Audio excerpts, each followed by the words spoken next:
अस्सलामु अलैकुम वरहमतुल्लाहि वबरकातुहू। नहमदुहु व नुसल्ली व नुसल्लिमु अला रसूलिहिल करीम। अम्मा बअद फ़अऊज़ु बिल्लाहि मिनश शैतानिर रजीम। बिस्मिल्लाहिर रहमानिर रहीम। ज़ालिकल किताबु ला रैब फ़ीहि हुदल लिल मुत्तक़ीन। सदक़ल्लाहु मौलाना अज़ीम व सदक़ रसूलुहुन नबियुल अमीनुल मुख्तारुल करीम व नहनु अला ज़ालिका लमिनश शाहिदीन वश्शाकिरीन वल्हम्दुलिल्लाहि रब्बिल आलमीन। गौसे आज़म बमने बेसरो सामा मददे क़िबलाए दी मददे काबाए ईमा मददे बगिरदाबे बला उफ्ताद कश्ती ज़ईफ़ानो शिकस्तारात पुश्ती बहक़्क़े ख़ाजाए उस्मानी हारून मदद कुन या मुईनुद्दीन चिश्ती मदद कुन या मुईनुद्दीन चिश्ती मदद कुन या मुईनुद्दीन चिश्ती। मैंने जिस आयत मुक़द्दसा को आपके सामने तिलावत करने का शर्फ हासिल किया, उस पर कुछ मारूज़ात पेश करने से कबल इंतहाई अकीदत मोहब्बत के साथ अपनी और सारी कायनात के मरकज़ी अकीदत हुज़ूर जनाबे अहमद मुज्तबा मुहम्मद मुस्तफ़ा सल्लल्लाहु अलैहि वसल्लम की बारगाह गुहर में झूम झूम कर दुरूद पाक का नज़रान पेश करें। और अल्लाहुम्मा सल्लि अला सय्यदना नबीना व मौलाना मुहम्मदिन कमा तुहिब्बु व तर्दा मिन सल्लि अलैहि सलातु व सलाम अलैका या सय्यदी या रसूलल्लाह सल्लल्लाहु तआला अलैहि व आलिहि वसल्लम। अल्लाह करीम अपने कुरान अज़ीम में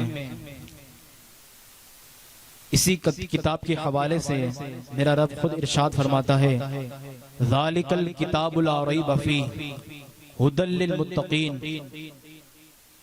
वो बुलंद रुतबा किताब कुरान अज़ीम कोई शक की जगह नहीं, और इसमें हिदायत है डर वालों को, यानी जो अल्लाह से डरते हैं उनके लिए बेशक हिदायत है, उनके लिए रहनुमा किताब है।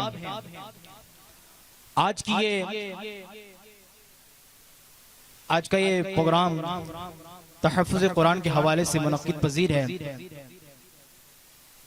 अल्लाह करीम से दुआ करते हैं कि इसमें जो कुछ कहा जाए हमें सबसे पहले अमल करने की तौफीक अता फरमाए। आपने सोशल मीडिया वगैरह के जरिए आप देखा होगा या किसी के मुंह से सुना भी होगा, और ये सोशल मीडिया पर आम है। जो सोशल मीडिया चलाता है उसे पता होगा कि कुरान के हवाले से उस शिया बदबख्त वसीम रिजवी ने क्या बगावत की है। माज़अल्लाह उसने यूं कहा कि इसमें 3 सहाबा ने बढ़ावा किया है, यानी कुरान अज़ीम में घटा बढ़ा दिया है। और माज़अल्लाह उसने यहां तक के कहा कि इसमें 26 आयतें ऐसी है कि जिसको रिमूव कर देनी चाहिए। ये उस खब्बीस ने ललकारा है, ये उस खब्बीस के अल्फाज है। आज इसी के लिए कॉन्फ्रेंस सजाई गई है। उस खबीस बदबख्त को ललकारने के लिए तहफ़्फ़ुज़ कुरान से तहफ़्फ़ुज़ कुरान के लिए यह महफिल पाक सजाई गई है। ये कुरान वो है जो कभी मिट नहीं सकता, ये कुरान कभी नहीं मिट सकता। इसलिए के कहते हैं कौले मोहम्मद कौले खुदा, कौले मोहम्मद कौले खुदा, फरमान न बदला जाएगा। अरे बदलेगा लाख जमाना मगर कुरान न बदला जाएगा, बदलेगा लाख जमाना मगर कुरान न बदला जाएगा। इसलिए कि मुस्तफा ने जो कह दिया वो होके रहेगा। चाहे जमीन फट सकती है, आसमान चिर सकता है, सूरज अंधा हो सकता है, जो मेरे अल्लाह और जो मेरे हुजूर ने कह दिया वो कभी झूठा नहीं हो सकता। अल्लाह का कुरान कभी नहीं मिट सकता।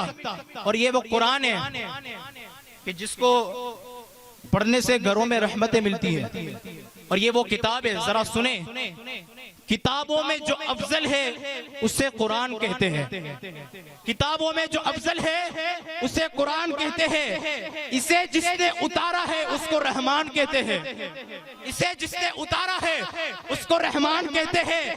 सजा लो, सजा ले अपने सीने में इस 30 पारों को, सजा ले अपने सीने में इस 30 पारों को। अरे जमाने वाले उसे हाफिज़े कुरान कहते हैं, जमाने वाले उसे हाफिजे कुरान कहते हैं और दुनिया की किताबों में कुरान चमकता है।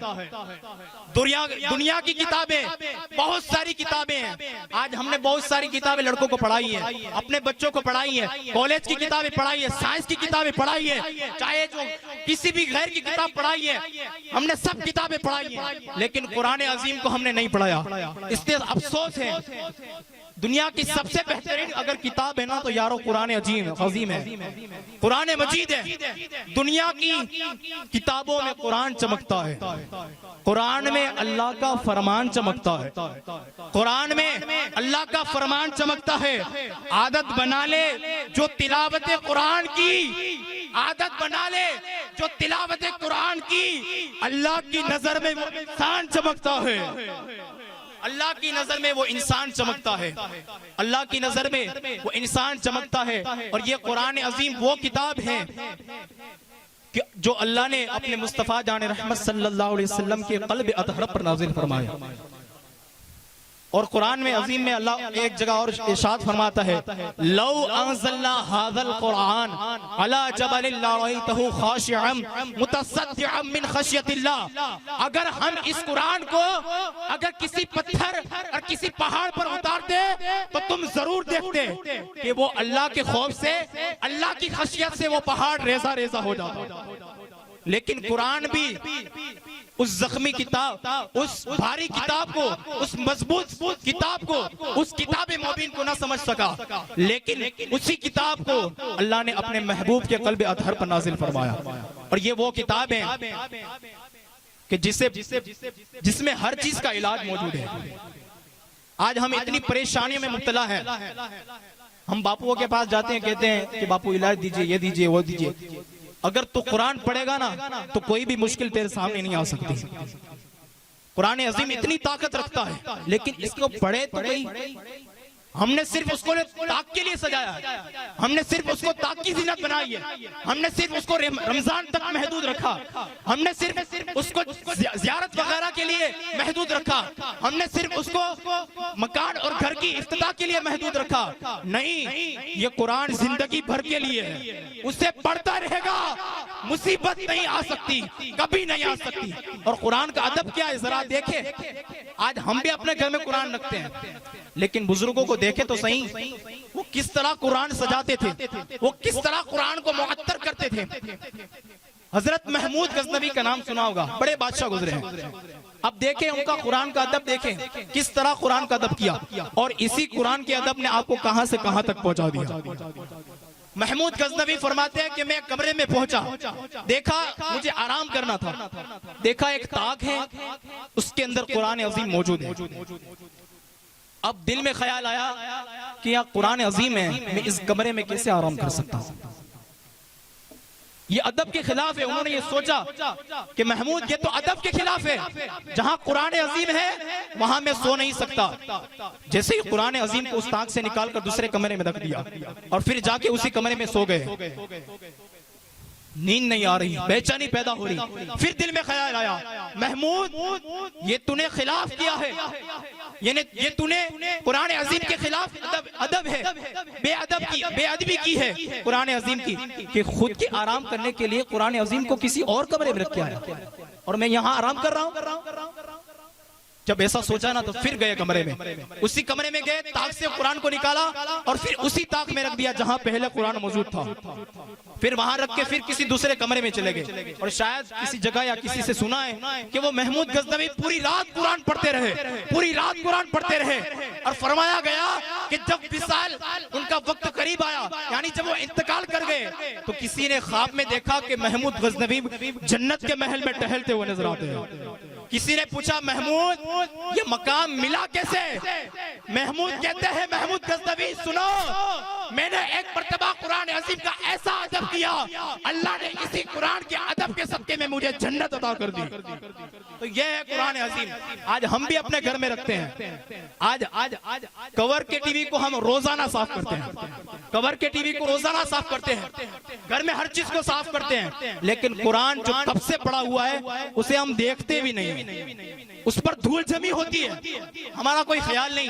हमने सिर्फ उसको रमजान तक महदूद रखा, हमने सिर्फ उसको कामों में महदूद रखा, घर की इफ्तिताओं में महदूद रखा। लेकिन यारो कुरान हर जिंदगी के लिए है। पढ़े आप, फिर आप देख सकते हैं कुरान अजीम का क्या मकाम है। इमाम हुसैन ने किस तरह कुरान अजीम को पढ़ा, नेज़े की नोक पर चढ़कर भी कुरान पढ़ा। यजीद ने कहा इमाम आपका सर तो कट गया, फिर भी कुरान न छोड़ा, फिर भी कुरान न छोड़ा। इमाम कहते हैं ओ यजीद बदबख्त, सुन, मेरे नाना का फरमान नहीं सुना कि कुरान और अहले बैत कभी भी जुदा नहीं हो सकते, यहाँ तक के हौज़े कौसर पर मुझसे मुलाकात करेंगे। ये इमाम हुसैन ने किस तरह कुरान पढ़ा। आज हम कुरान लिख नहीं सकते, कुरान बड़ी मुश्किल है लिखना, लेकिन हम पढ़ तो सकते हैं, उसको समझ तो जरूर सकते हैं। अपने बच्चों को कुरान की तालीम जरूर दे सकते हैं, भेजे अपने बच्चों को मदारिस में भेजे। अरे माशाल्लाह हमारे पुणे में भी बहुत सारे मदारिस हैं और सबसे बड़ा मदरसा दारुल उलूम शम्स तबरेज है। आप भेजे अपने बच्चों को, इसलिए कि कुरान की तालीम हमारे लिए बड़ी जरूरी चीज है। आपने सुना होगा कि जो हाफिज होता है उनके वालिद को कल कयामत के दिन उन पर ताज रखा जाएगा। आपने ये फजीलत तो सुनते हैं, उस पर अमल नहीं करते हैं।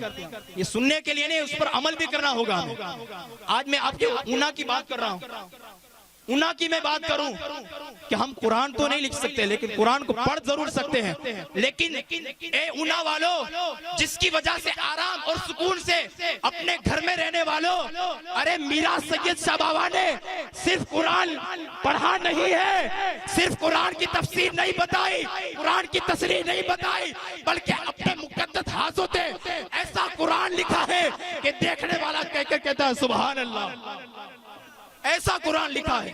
सिर्फ कुरान पढ़ा नहीं, कुरान को समझा नहीं, बल्कि अपने मुकद्दस और मुत्तहर हाथों से ऐसा कुरान लिखा है कि देखने वाला अपनी निगाह को टिकटिकी बांध के देखता रहता है। ऐसा कुरान लिखा है। यारो उस दौर में कितना मुश्किल होगा मुझे बताओ। इस दौर में अगर लिखे तो कोई बड़ी बात नहीं है, लेकिन वो वाला दौर कैसा था जहां कोई ऐसी फैसिलिटी वाली चीज भी नहीं थी। इमाम ने कहा चढ़ के कुरान सुनाया। आज हम पंखे के नीचे भी नहीं कुरान सुना सकते। आज हमें ऐसी फैसिलिटी होने के बावजूद भी हम कुरान नहीं पढ़ सकते। उन्होंने किस तरह किस हालत में कुरान सुनाया। आज हमें कुरान पढ़ने की जरूरत है। आज अपने बच्चों को कुरान की तरफ ला, कुरान की तालीम ला। हमने क्या किया, अपने छोटे छोटे बच्चों को हाथों में मोबाइल दे दिया। अगर हमने कुरान दिया होता तो वो सब कुछ समझ सकता, वो अजमत कुरान को समझ सकता, मुस्तफा जाने रहमत की सीरत को समझ सकता, अहले बैत पाक की जो है अजमत को समझ सकता। लेकिन आज हमने बच्चों को हाथों में मोबाइल दिए, बहुत गलत किया। आपसे गुजारिश है कि आप अपने बच्चों को कुरान अजीम की तालीम देने के लिए मदारिस में भेजें। बस इसी पर मेरी तकरीर का इख्तिताम है। शायर कहते हैं, है कौले मोहम्मद कौले खुदा फरमान न बदला जाएगा, बदलेगा लाख जमाना मगर कुरान न बदला जाएगा। वमा अलैना इल्ला अस्सलामु अलैकुम।